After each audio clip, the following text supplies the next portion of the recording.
Steven Smith স্টাম্পের দিকে শুধু তাকিয়ে তাকিয়ে দেখছিলেন এবং বলছিলেন, সত্যি কি বেল পড়েনি? আমি কি সত্যি বেঁচে গেছি? হ্যাঁ দর্শক, ভারতের সাথে ভতুরে এক ঘটনা ঘটে গেছে সেমিফাইনাল ম্যাচে। স্টাম্পে বল লাগলেও বেল পড়ল না, আর এ যাত্রায় বেঁচে গেলেন স্টিভেন স্মিথ। 23 রানে নতুন জীবন পান তিনি।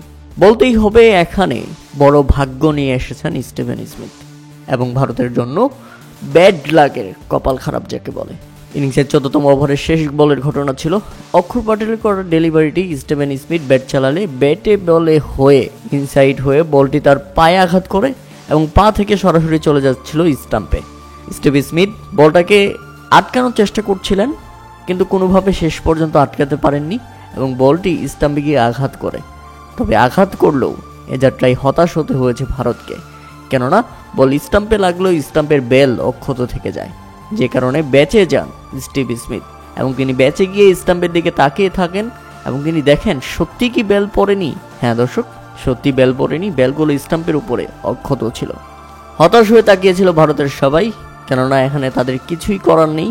বলটা যদি আপনারা ভালো করে দেখেন তাহলে দেখবেন ব্যাট প্যাড এবং পা থেকে বেরিয়ে এসে বলটি সরাসরি স্টাম্পে আঘাত করে, কিন্তু স্টাম্পে আঘাত করলেও স্টাম্পের বেল একদমই নড়াচড়া করেনি।